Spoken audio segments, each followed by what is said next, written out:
welcome to Something's Off with Andrew Heaton. I'm your host, Andrew Heaton, and I'll tell you what, you know how to cook a delicious steak. Well done.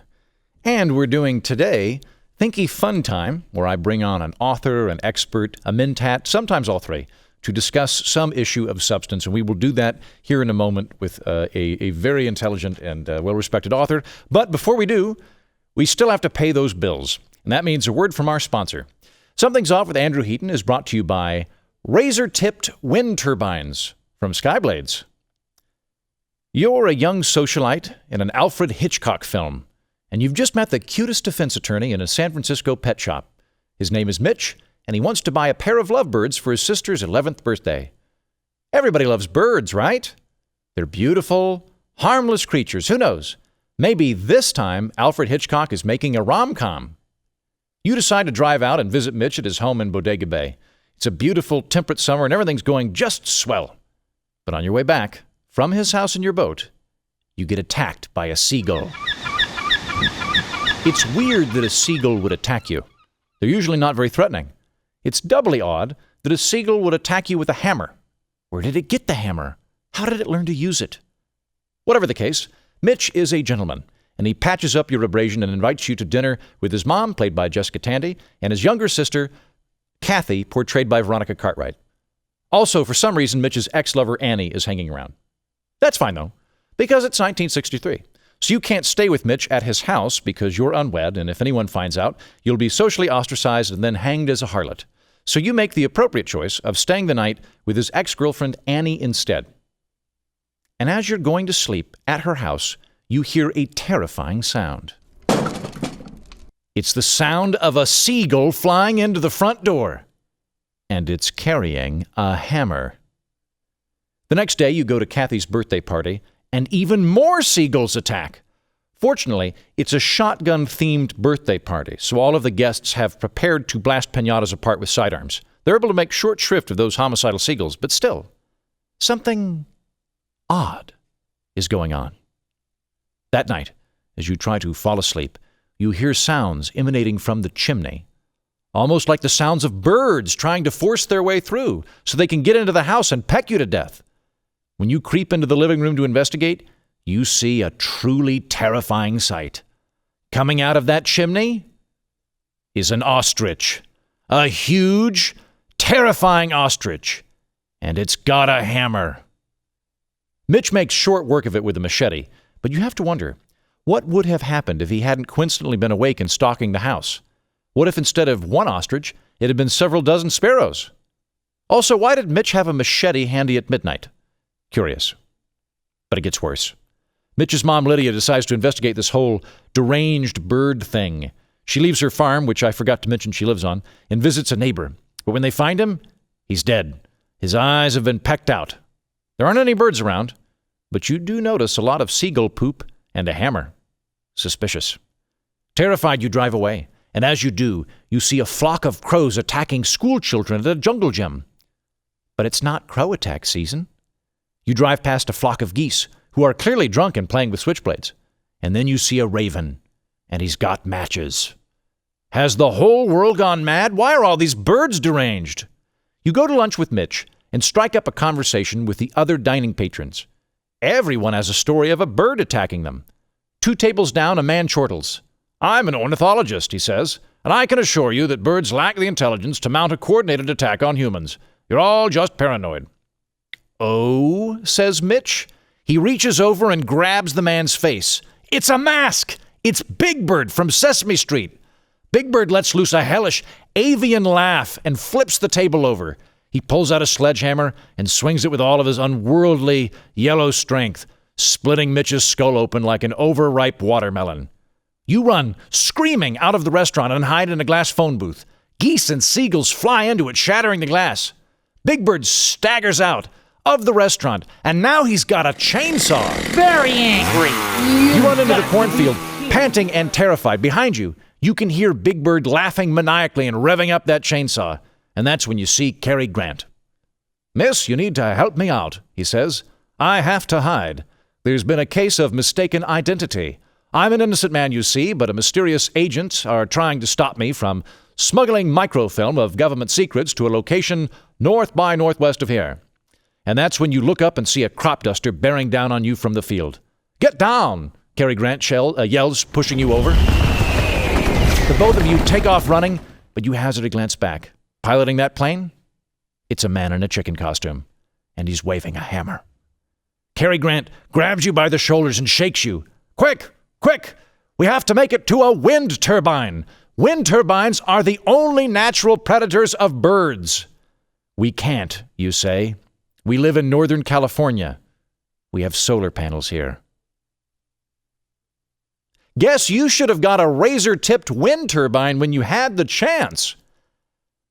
Razor-tipped wind turbines are the deadliest form of wind turbine on the market, dicing and blending 400% more birds than a generic non-name brand wind turbine.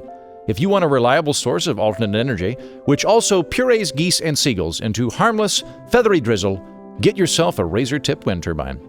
Razor-tipped wind turbines from Skyblades. Flay with all the colors of the wind.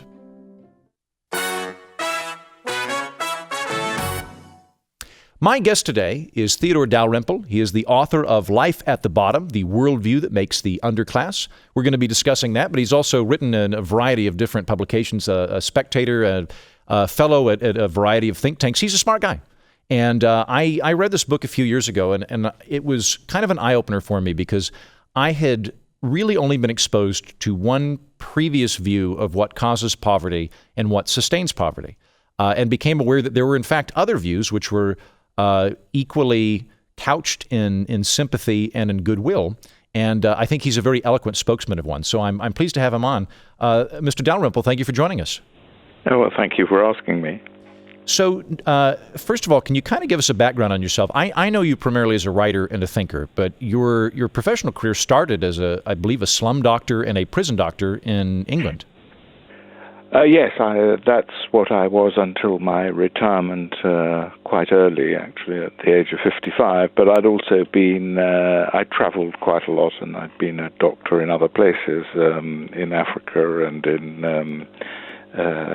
the South Seas, and I'd also written some travel books, so I had a slightly rackety career. Okay.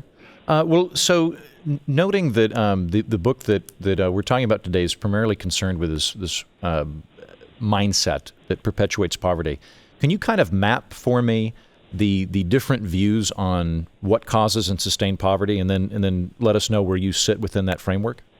Yes. Well, most people think that poverty arises from unjust social and economic arrangements that load the dice against people, and that they don't really have any choice but to behave in self-destructive ways. And I don't want to say that, of course, it's much better not to be born poor than born rich. So I don't want to say that poor people don't have any difficulties. But my view is that actually what prevents people from progressing is a culture and a psychology. The psychology being that they are waiting for someone to come along and save them. And they will never be saved. And in fact, in most cases, the pit is dug much deeper for them by people who claim that they are going to save them. And if you look, for example, in Britain, which oddly enough is, although everyone knows it as a class society, is also a society of great social mobility. The richest groups of people, as broken down by religious affiliation, are the Jews and the Sikhs. And both these groups came to Britain, they came about 60 or 70 years apart, but they were very poor. They were not entirely welcomed. There's no legal prejudice against them, but they were not entirely welcomed. And within one generation, they'd gone from being extremely poor to being, as I said, the two richest groups of people as broken down by religion. So my argument is that it is something other than an unjust society that is keeping people in impoverishment.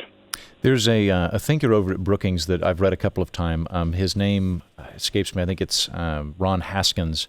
And he's got what he calls the success sequence. And this is within an American context. I assume it would work anywhere within the industrialized world. But basically, his so-called success sequence is finish high school, get a full-time job, wait until you're at least 21 to have children. And then generally there's a lot of people that want to corollary that with marriage as well. But basically, finish high school, get a job, wait to 21 to have children. And according to his data, if people follow that protocol, about 2% remain in poverty, but the vast majority climb up from whatever their original social station was into the middle class and tend to have a much better time of it. So there does appear to be a kind of cultural blueprint which can pave the way to success. Yes, and of course there's a cultural blueprint that can pave the way to failure as well. So the patients that I used to see, for example, and I saw thousands of them, I'm not talking about one or two, lived in such a way that it was almost inconceivable that they could improve their lot. So there was sort of like a fatalistic attitude? Well, they were fatalistic without being contented. And also their fatalism wasn't actually genuine. It depended to whom they were talking. So if they were talking to someone who might bring them some advantage, some extra money or some kind of advantage, they would talk as if they were the victims of fate. But amongst themselves, they didn't talk as if they were the victims of fate. And I found this, for example, amongst heroin addicts. They talked one way amongst themselves, and they talked another way to doctors who they thought would prescribe for them. One of the things in reading your book, which I enjoyed and I thought was a very good read, there did seem to be a palpable sense of exhaustion with a sort of repeated ensnarement of people. And I wondered, was there an emotional arc for you while you were a doctor going in and leaving? And what were your did you leave more pessimistic or optimistic when you quit being a full-time doctor? Well, I was both pessimistic and optimistic. I was pessimistic because I think no one was speaking the truth about these matters. And what really encouraged me, however, was that people who had managed to climb out of a situation in which, shall we say, they had known serial stepfatherhood, which was the model of the family, if you want to call it a family, that they had grown up in the hospital in which I worked. The illegitimacy rate, apart from children of Indian immigrants, was virtually 100%. It was unknown for a child to grow up with his two biological parents in the house. And indeed, in the whole country, it's much more likely that a child will have a television in his bedroom than a father living at home. I found that they, if by some chance they read what I wrote, and some did, they said, yes, that is what it is like. It's true. Everything that you've said is true. And what I was most interested in, my books haven't sold enormously well, but they've sold quite well in Brazil, oddly enough. Really? Okay. And it's young people who have read them. And it's very pleasing to meet people who have escaped from the favelas, the poor areas of large cities, which of course are much poorer than cities in America or Europe, who say, yes, you have described what we have experienced as well. So this is an international thing. And can you? Oh yeah, go ahead. Sorry. And when I used to, I never said anything in the books that I've written and that I wouldn't say actually to the patients. Mm-hmm. And they all understood, and they all actually said, yes, I agree with you. And the difficulty, of course, was that they had dug themselves so deep into a pit that it was actually pretty difficult for them to climb out of it. So can you elaborate then on what, for listeners that aren't familiar with, say, slum life, what that looks like? Yeah. And then beyond that, what the kind of recurring factors or attitudes are that reinforce that? Well, one of the things is just the variability of a household, so that most people think that probably most of the people who are listening grew up in a household in which the members of the household were fairly predictable from one month to the next. This was not the case with my patients. For example, to give a pretty clear example, I asked a girl of 16 who her father was, and she said, "Do you mean my father at the moment?" And this is absolutely normal. And of course, when women in these situations talk of being independent, they mean independent of the fathers of their children. They don't mean independence of the state. They are completely dependent on the state, but they are independent of their parents, of their lovers, of their relatives. And this is a state of mind from which it's very difficult to see how people can emerge successfully.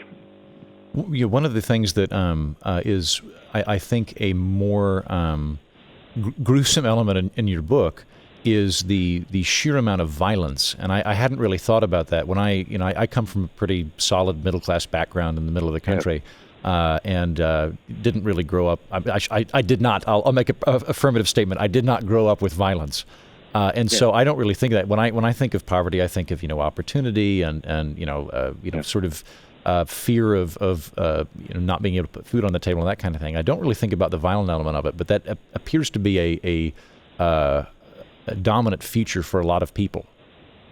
Well, of course, my sample was selected because I was seeing people who, for example, had taken overdoses and so on, and ended up in the hospital.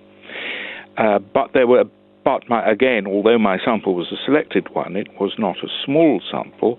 Over 15 years, I suppose I must have examined 6,000 women who had been violently treated by their boyfriends, and incidentally, women were becoming more violent towards their men folk as well.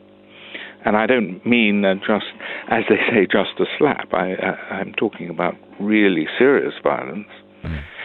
One woman asked her boyfriend not to strangle her in front of the children,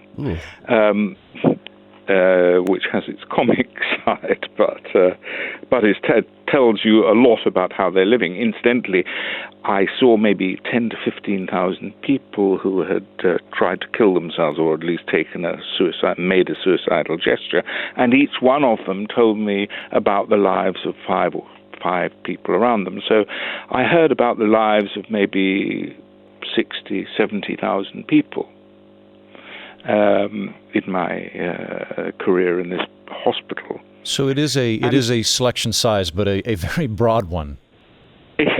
Well, yes, it's enormous. Mm-hmm. And I reflected on the causes of much of this violence, and I thought it was actually the breakdown of any family relation, any family structure, any formalized structure of relations between men and women, because one of the most powerful provokers of violence is jealousy.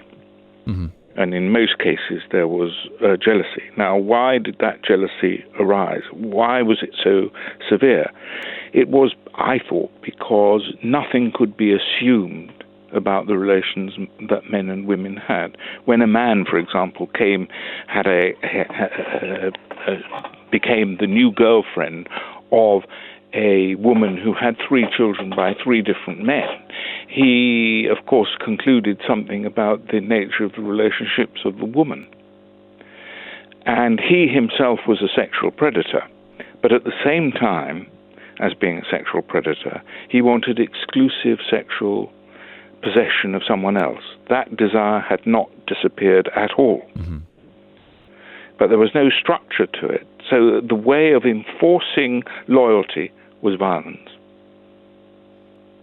And this is a very, this is a politically incorrect thing to say, but I'm afraid that many women were extremely complicit in all this.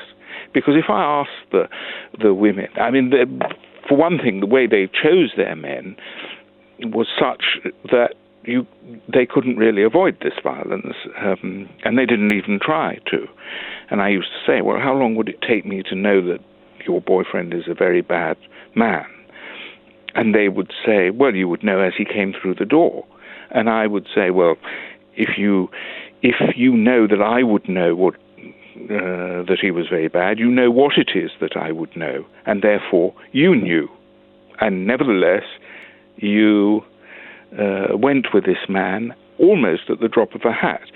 In my ward, which had men and women, there would be men who had just beaten up girlfriends, and girlfriends who had just been beaten up. They were strangers to one another, the patients, but I could more or less walk into the ward and say, by the end of the day, that man is going to make an assignation with that woman.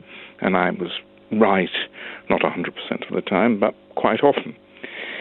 And so this casual assignation was a very powerful provoker of jealousy for obvious reasons.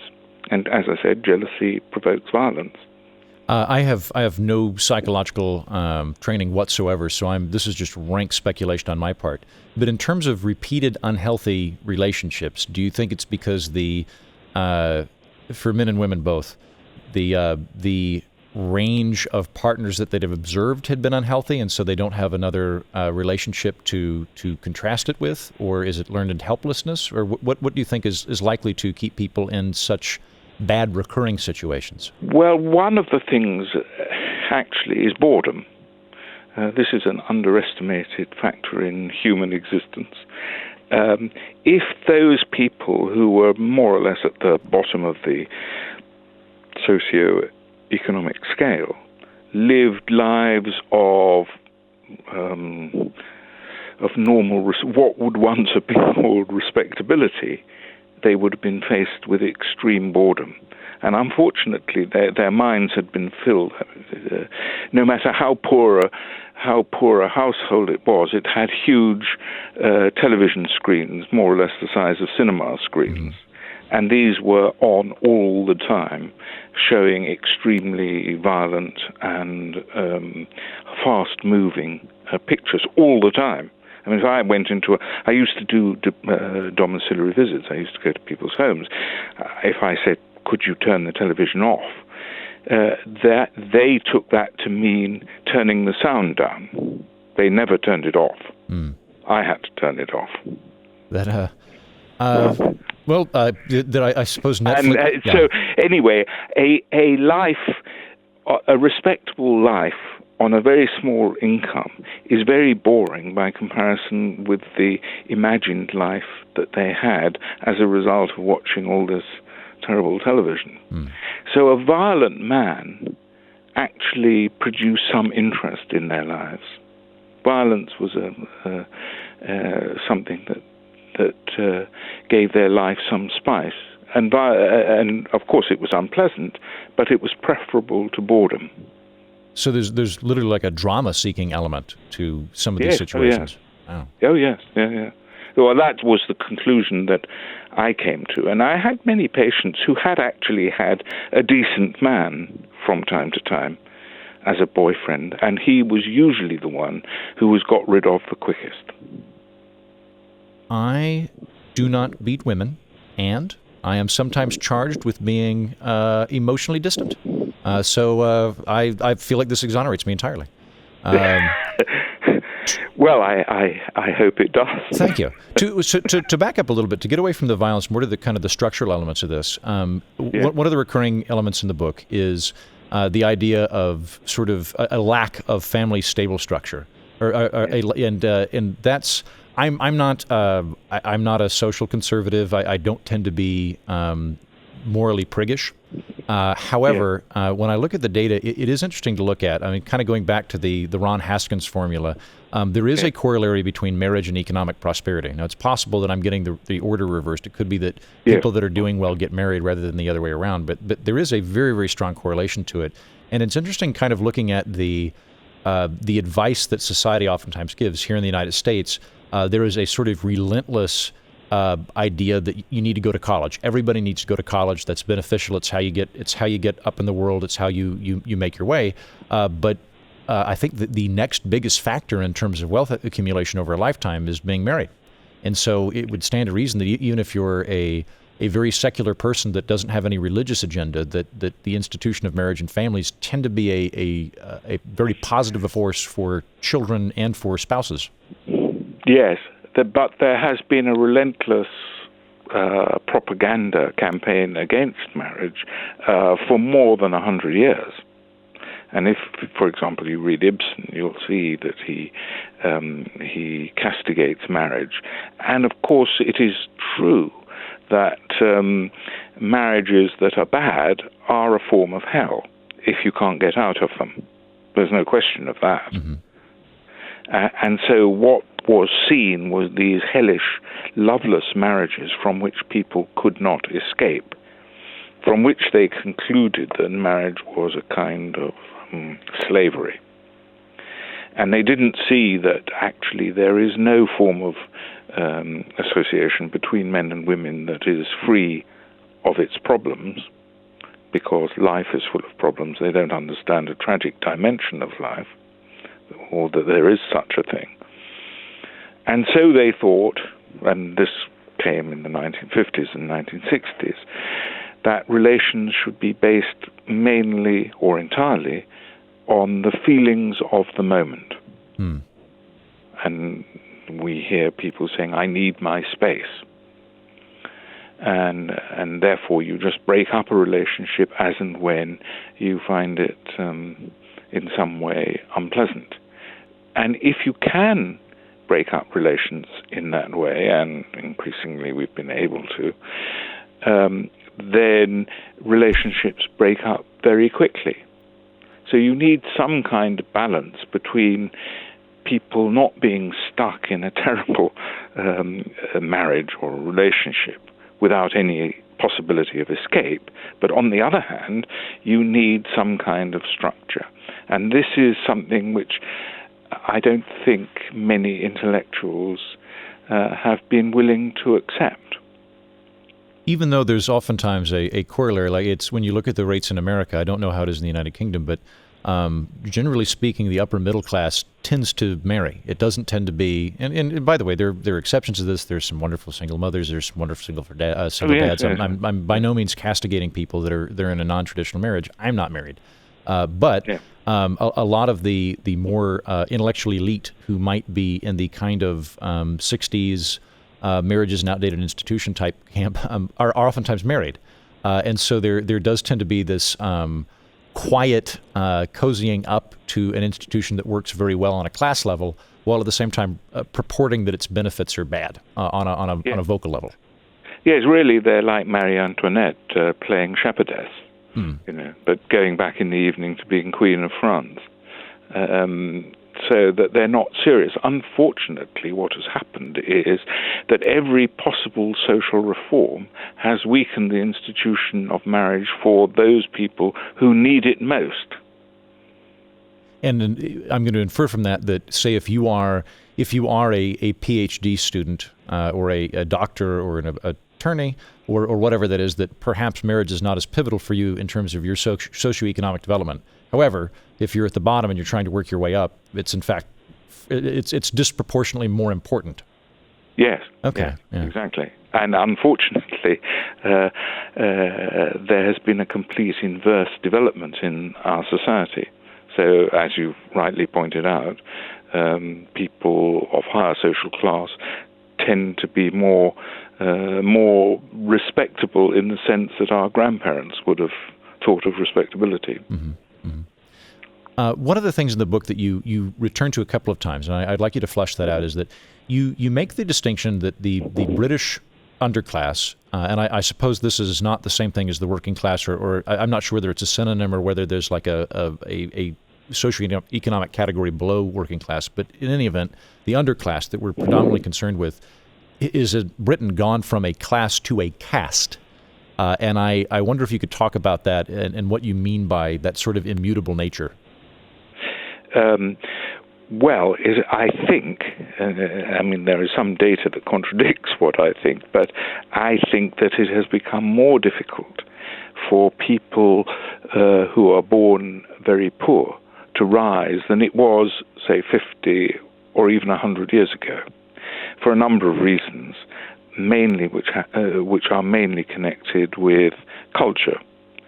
So that our schools, for example, have been pretty much destroyed as educational institutions in large areas of the country, especially, of course, in the poorest areas. This is not a question of money being spent. The average education of a child in Britain costs something like $100,000, and between the age of 5 and 16. Mm-hmm. But nevertheless, about 20% of children, coming mainly from the kind of homes I've described, are functionally semi-literate at best. I used to be very interested in the educational level of the people I saw, and I suppose the nadir was reached when I asked someone who'd been at school for 11 years to multiply 3 by 4, and he said we didn't get that far. Yeah. Which makes you wonder how much money the state would have to spend for a child to be able to multiply 3 by 4. Now, you can imagine what it is, maybe I don't know, maybe I haven't thought about it, but what it is to be a person in this society, in a modern economy, who can't multiply 3 by 4, who doesn't read properly. I used to give them something to read and say, read this.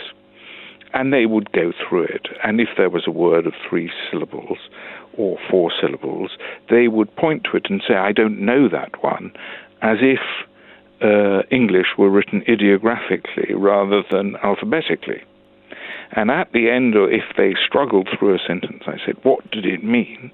They would say, I don't know, I was only reading it. Now imagine what it's like to try and rise in a society when that is the level of your education.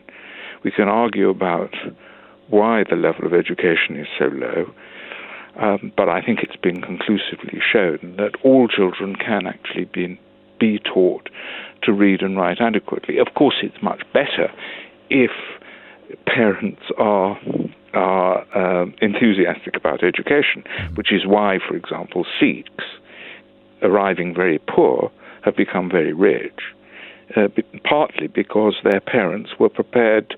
First of all, they stayed together, so there was stability, and secondly, they were keen on education.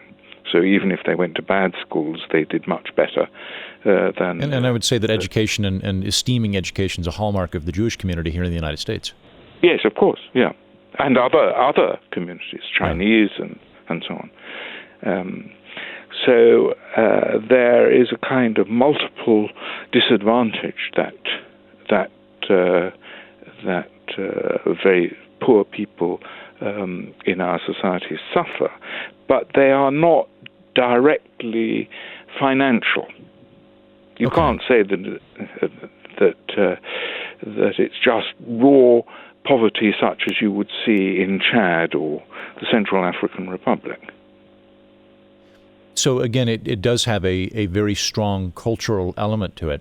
So in the United States right now, and I'm sure you're keeping tabs to some extent on what we're doing. There's been kind of the Bernie Sanders moment where we're seeing the fruition of that, where we've got a kind of re-microwaved Marxist interpretation of the economy, where poverty is an outcome of inequality, and the reason people are poor is because rich people have rigged the game. Yes. I take it then you would not fall into that category, although you do seem to, I gather that you do leave a lot of culpability in the hands of elites, but you tend to view it more as a fault of the intelligentsia rather than, say, the government or business. Well, I mean, it's partly it's a coalition of the government and the intelligentsia, if you like. But it isn't a question of not spending money. It's a question of doing the wrong things. And in fact, what they do is reinforce the very things that make it so difficult for people to rise. Amongst other things, no one will ever dare, dare, I think, to say the kind of things that I'm saying. Certainly not to the people themselves. And I used to say this. I mean, I worked in a prison, as you know. I mean, one of the terrible things about prison is, and this is true in the United States as well, or perhaps it reflects very badly on society, is that the death rate of people in prison is lower than equivalent people outside the prison. That doesn't entirely surprise me, just because there's probably less opportunity for accidents and things like that. But well, it's not just it's not accidents. It's the kind of things that they do. I mean, unless you count the things that they do as accidents. I mean, taking drugs, drinking too much, violence. It's not just car accidents, for example. Okay.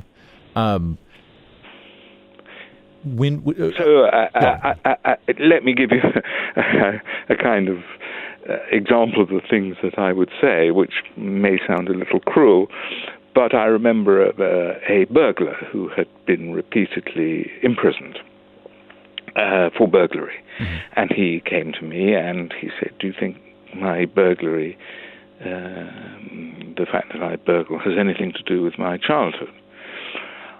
And he, of course, expected me to say, "Yes, I think it's because you had a terrible childhood that you break into people's houses and take things." And I said, "It has nothing whatever to do with your childhood." And he said, "Well, what is it then?" And I said, "Well, you're lazy and stupid, and you want things that you're not prepared to work for in any other way." And instead of getting very angry, he laughed, because he knows that the kind of explanation that intellectuals use amongst themselves and actually give him are completely bogus. They're nonsense. Now, it's true that he had a terrible childhood. That is all true, and most prisoners, or many prisoners, probably the majority, have had terrible childhoods. That is all true. But it is not true that you go straight from a bad childhood to breaking into people's houses. Because if it were true, if it were direct, then there would be a lot more burglary than there actually is. Well, and to add to that, like I withered slightly with your caustic observation of the man's ills, but at the same time, I immediately thought, but if they were putting an Enron executive on the dais for embezzling or something like that, I wouldn't go like, well, I wonder what his childhood was like. He might have had a very good reason for that white collar crime. We do tend to reserve that. It's not a two-way direction. If someone is in a position of power or privilege, we assume that they're morally culpable for it. Yes. Well, in fact, what we do is dehumanize the people at the lower end of the social scale. So we say they can't help it, it's not them, it's social forces, it's this and that and the other thing, but they are not thinking human beings responding to opportunities or their ideas. They are more like billiard balls which have been struck by other billiard balls. And that's extremely dehumanizing. Apart from anything else, it doesn't give them any possibility by themselves of doing anything about it. Same as addiction. The official definition of heroin addiction is that it is a chronic relapsing brain disorder. Now, if you came to me and said, "What's wrong with me?" and I said, "Well, the trouble with you is you've got a chronic relapsing brain disorder," what would you say? You'd say, "Well, you're the doctor. It's your duty to cure me." You give me brain pills. And that, what? Give me brain pills. Give me the brain pills or a brain operation, and they would often say, if I could get the help being the cure, I would stop. But there's no such help available, and there never will be any such help available. Yeah, one of the kind of, I think, tougher things that I've realized the last few years is that, we're talking about addiction. If say you're an alcoholic, and I know a few, I would not say that you're morally culpable for having a predisposition toward alcoholism. That's not your fault. However, it is your problem, unfortunately. there's no way that can't be your problem because it's centered in you. Ultimately, you have to be the most proactive force in that because it can't be externally foisted on you. Well, yes, it is true that some people are probably genetically more liable to alcoholism than others, but the amount of the variance in alcoholism that actually explains is very small. And there are many factors which probably explain alcoholism. One, I don't want to sound like a sociologist, but one is the price of alcohol. Where alcohol is cheap, people drink more of it. And so price has something to do with it. But nevertheless, this cannot deprive people of agency. Which I think is one of the really interesting takeaways from your work is that you can be, and this is not you, but you can be both compassionate and condescending at the same time. That's actually a fairly frequent pairing. And you can also be rather harsh but empowering at the same time. Because I think you make a very good point that when we dehumanize people, we're ultimately, we can do that in a pitiable context, but whenever you dehumanize someone, you're removing something from them in terms of their respect as a human being. Yes. To give you an example, I had a patient, a lady who had multiple sclerosis, which is a disease, horrible disease, and it's progressive, and she needed assistance. And really, there could only be public assistance. I suppose there could have been charitable assistance, but anyway, she needed assistance. One way or another, she needed assistance. It wasn't her fault. She needed alterations to her house to make her life better. So I called the social workers and said, I have this lady here. It strikes me as a particularly deserving case. Now, that immediately produced a kind of frisson of disapproval, because if there was a deserving case, by definition, there must also be undeserving cases, or at least less deserving cases.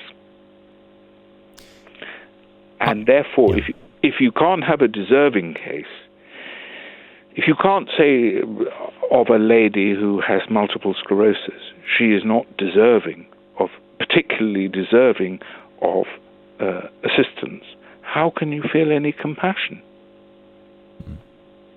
Well, on that note, I'm curious too, because you are I think you split your time between Britain and France, if I'm not mistaken. I think maybe I do now. Yes, I didn't while I was working. Okay, so you're over in Britain and Europe, both of which have much more robust welfare states than we have.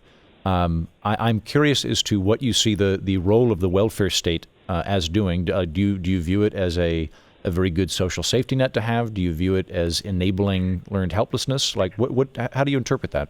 Well, I think that the social breakdown that I see in Britain, which is particularly strong, is made possible by the welfare state, but is not made inevitable by it. Okay. So you would... It's a necessary condition, but not a sufficient one. Gotcha. And out of curiosity then, and I don't wish to go too far under this policy thing, but in the policy route, do you generally like the NHS? Or are you glad that is the medical setup in the United Kingdom, or would you want to scrap it in favor of sheer private, or where would you go with that? Well, I don't see any possibility of having a purely private system, and you certainly don't have a purely private system in the United States. No, we've got a very marble cake. I'm going to do an episode on the future, but I wanted to kind of get your ring on it in particular, because in the United States there tends to be the more sort of conservative cultural and character interpretation of poverty tends to be met with an intense skepticism of social safety nets that are from a public position. And so I thought, you being British, you might have a different perspective. Well, on you that. see, I mean, the ideal, I suppose, is the Swiss, which is, I think it's unlikely ever to be implemented in a much larger society. But in the Swiss system, there are social safety nets, and very good ones, but they are administered by people, local people with actual knowledge of the people they're being administered to. Oh, okay. Yeah, which we tend to, that's one of the things I point out when talking about, say, like Nordic models, where there are a lot higher taxes, there's a much more robust social safety net, but it also tends to be spent on functionally a county level to where if you're bothered about where your very high tax dollars are going, or your high tax euros are going, you're able to basically confront the person spending it, which we don't have that option for in the United States very frequently. No, and we don't in Britain or in France. And in fact, people are absolutely, the people who support our current model are absolutely against any kind of judgment as to the worth of people, not the worth, the desert, I should say, of people receiving benefits. So that is something that the Scandinavians are much better at, and the Swiss are much better at. And therefore, I don't say that there should be no public provision, but that the public provision should actually make demands on the people receiving it. Okay. Before we finish up, because we're getting towards the end of the interview, we've been talking about class to some extent, to a great extent. I think in the United Kingdom, I think the data is with you that there actually is a lot of social mobility in the United Kingdom. I've read before that it's actually higher than the United States is at present. However, there is a much more distinct, I think, an ossified sense of class. So I'm curious, when you look at the United States, what's your interpretation of our class model over here? Well, I'm slightly bemused by the United States because once I was in a gentleman's club in New York, which was at the higher level of society, as it were, and I was being... And to clarify, when you say gentleman's club, you mean an actual gentleman's club, where people are serving, tumblers of very good scotch. You're not talking about an establishment with dancers and poles. No. Okay. I'm not. All right, continue, please. I'm talking about... yes. Yes. It was being explained to me that in the United States, there is no social class. And I said, well, who are all these sort of fairly small people groveling around us then? And the fact is that there is social class in the United States, and to me it's quite marked, and I don't really have much difficulty in distinguishing between social classes in the United States, and the same is true in Australia, and the same is true in France. And probably, I don't know Scandinavia as well, there's probably less marked in Scandinavia, but I probably could distinguish between social classes. So I don't think there's ever going to be a society in which there are no social classes. Well, in the United States, I think the linguistic trick we like to do is just everyone's middle class. Every single person's, you might be upper middle class, in which case you're middle class and comfortable, or you're middle class and working. But everyone wants to be a part of that block. Well, I suppose that this is like wanting all children to be above average. Yeah, the Lake Wobegon effect. Do you in the United Kingdom? I don't know. I am less familiar with the British class system than I imagine most Brits are. I would guess that in your case, you're probably Oxford or Cambridge educated and probably coming from upper middle class background. Do you tend to... Well, actually, that's not true. My mother was a refugee and arrived in England with six Reichsmarks and became a domestic servant. Okay, I'm fully wrong on that one. But I'm your diction is clearly better than mine. So the question I was going to get to is: do you tend to catch criticism for your views, which seem to be out of sync with, say, like that of The Guardian, from a class argument perspective? Do people tend to accuse you of being upper class or anything like that? No, oddly enough, I've escaped that criticism because I've had so much contact with the kind of people that I'm talking about. And usually, most people who take a different view from mine have no contact with them whatsoever. So, for example, I used to write for a left-wing magazine in England as well as a conservative magazine. And, in fact, I'll write for anybody who asks me. And anyway, there was a lunch there, and I was described this impeccably left-wing people there. And somehow the subject came up, and I described a few of the things that I've described to you.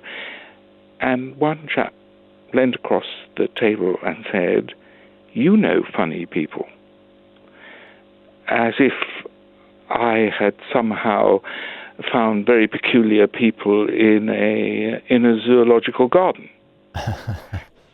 And I said, well, there are a lot of them, you know. And actually, if you look out of the window, I can point to them for you. And this is an old blindness of British people, but I suppose it's probably true in many other countries. And in fact, Thackeray said it of Henry Mayhew when Mayhew published his book about the London poor. He said, "This is all within 100 yards of our front door, but we have not seen it. We didn't look. We didn't see it." And this is very much what I think is the case. So I haven't been criticized because I have dealt with thousands of patients. I do feel like it would be somewhat it would be an ill taste to really criticize the observational abilities of somebody that's treated thousands in slum hospitals and prison hospitals. It would seem that you had gone to the work rather than pursuing a very lucrative boutique medical position. So before I found it very interesting. I mean, I found it extremely interesting, and in a way, it was accidental, biographically accidental. But I'm glad that I did it, and I saw things that I would never have seen if I hadn't taken those particular jobs. So before we wrap up, I read your book maybe 6 years ago, reread it here recently for the interview. But I think it came out probably about 20 years ago, if I'm not mistaken. So there's been a decent amount of time since these original observations that you put down and where we are now. Have any of your positions on poverty, crime, societal ills, have any of those changed since when it came out? You mean my personal ones, or do I think reality has changed, or do you think my opinion of reality has changed? I'm more interested to see if your opinion's changed, if you revised anything. But if there's a factor that you think has just completely altered the landscape, I'd be interested in that as well. Well, I don't think anything has altered the landscape in Britain, fundamentally. I don't know about other countries. So I think most of the observations that I made 20 years ago I could probably make today if I were doing the same work. There are, of course, minor changes. I wrote a book about heroin addiction, and there are 1 or 2 things that I would change in that now, and that I think I probably got wrong. Mm-hmm. But I don't think overall the situation has changed that much. Okay. Well, Mr. Dalrymple, I very much enjoyed talking to you. Thank you for giving us your time today. Thank you. Little bit of listener feedback before we wrap up. A couple of days ago, I stipulated that if you were going to poorly review the podcast, I would much rather you email me a haiku than give bad marks on iTunes. And Robert Pearson wrote me a haiku. Reasonable host, your every guest a delight. What is there to like? With nothing but text, my tongue firmly in my cheek, sarcasm difficult. With mirth-filled segments and guests comedic and smart, your podcast is best. Thank you very much. I read that and was like, oh, wow, he listened to the whole podcast and then wrote a haiku. I'm very impressed. So on iTunes in general, Backpack Bush says, Mr. Heaton's use of satire, comedy, and sage political commentary make him the soluble fiber in the diet of life. The Blaze should give him his own wing of the podcasting studios so he can hire more like him. I love that he is not afraid to broach any subject and is classy enough to give his guests the reins of his horse. Okay, it's getting a bit thick in here. Plain and simple, it's a good show, and you should listen to it. All caps, end of story. Thank you very much, and I agree with you. The Blaze should absolutely give me a gigantic budget and untrammeled power. I think that would be to everyone's benefit. You can watch this whole show on YouTube. If you look for Something's Off with Andrew Heaton, you can see my handsome bearded face and assortment of suits and the dead bison we screwed on the wall. Today, you could see me talking to a British person while I am wearing a velvet blazer. And if you do that, I believe you inherit some kind of dukedom. That's the law. Watching Something's Off with Andrew Heaton on your computer will only make you seem more sophisticated and amusing at your office or prison cell. So go to YouTube and start watching full episodes. I look like that new black hole they got an image of the other day, but only when you're not looking at me. Remember, you can always tweet me at Mighty Heaton or Facebook me at facebook.com/Mighty Heaton, or even email me by subscribing to my newsletter at mightyheaton.com and replying when I send it out. Finally, please subscribe, rate, and review this podcast. That helps other people discover this here political orphanage. Thank you, and good day.